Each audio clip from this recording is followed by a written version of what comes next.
Hi, Lily Quinn here. Today, I hope you're doing well. I hope you're sewing. I hope all is going well with your sewing skills. Today, I want to do a quick tutorial on um, on older machines, older model machines. Okay, many times we all have these types of machines at home.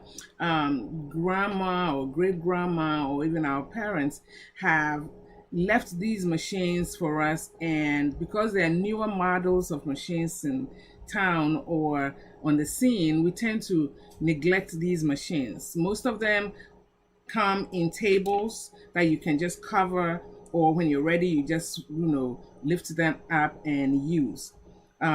Also, they have different brands, but I just happen to have a gift of one of them that is the Senga Fashion Made 360.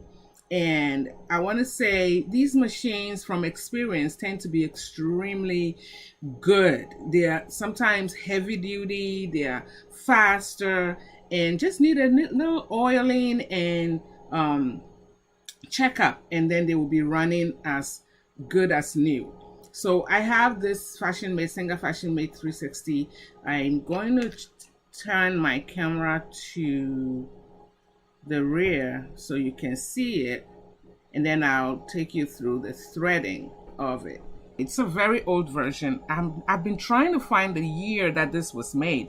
I'm not sure. It could be the 1940s or remade in 1970s. I'm not sure. But it's a very good, strong one that I'm going to just walk you through. This is the spool pin, which has my spool of thread. It has the thread guides.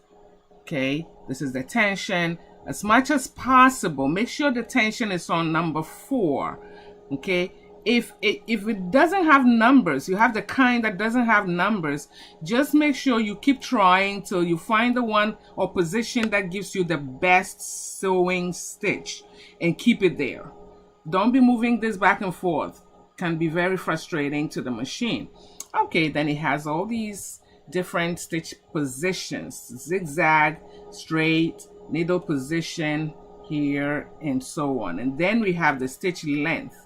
All right, but I'm going to walk you through the threading all the way to the needle and then the presser foot. Then when you look here, you would see the bobbin area. All right, so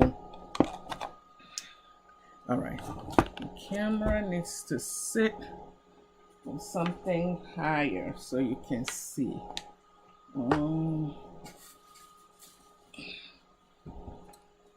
Let's see.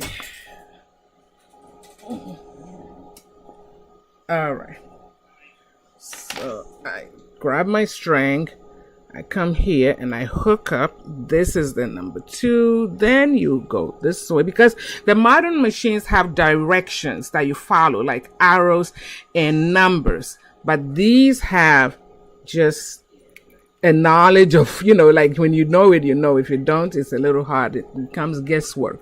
But always from the hook up here, you want to go around the tension, and then you come to this part. It's a very important part.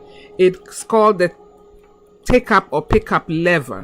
You want to make sure. Now the newer ones, the newer models, you could go down and up and then it hooks because there's a groove behind it. But with this, you will have to actually string it and let the string go through that hole. There's a hole here. Let me see. Oh Lord, can hardly see. Okay, good. Went through. Okay, and then you continue down.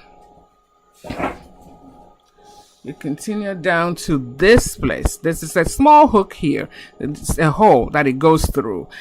Now, these were made before needle threaders came onto the scene. So you have to bear with us. No needle threader here. You have to thread it, just making sure that the needle is in the highest position. Okay, make sure the needle is in the highest position. We turn the hand wheel and make sure it's in the highest position.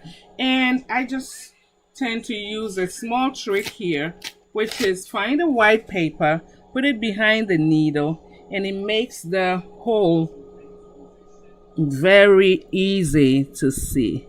And so I'm going to try and get this needle. Okay, so we go through the eye of the needle and we're good to go.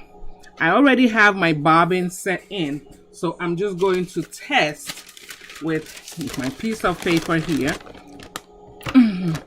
And when it comes to the stitch length, these old machines tend to have settings from, like, this has from 8, from, let me see, 6, 7, 8, and then 10, 12, and 15, 25, and then it says fine over here. Fine meaning it's very, very, very small, the stitch length. So I have tried it and I've seen stitch number 10 is like the average here. If I go to the right of 10, or I go for any numbers less than 10, then it becomes bigger. When I go low, higher than 10 in numbers, it becomes smaller as I go this way. And then over here is the setting for buttonhole. All right, so let's test it now. I'm going to turn it on and I'm going straight.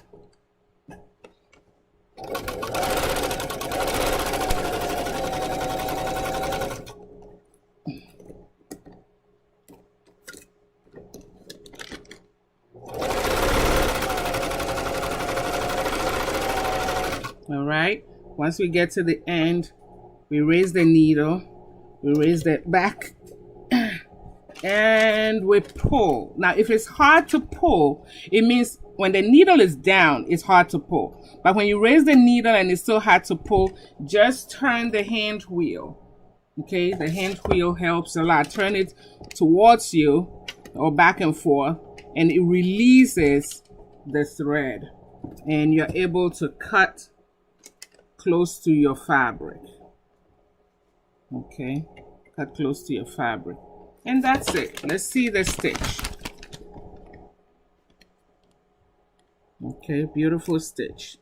All right, so that's how you deal with these machines. They're very old, but they're very good and very strong as well. In the next video, I'm going to show you how to thread the bobbin and then put it in place. Okay, thanks for watching.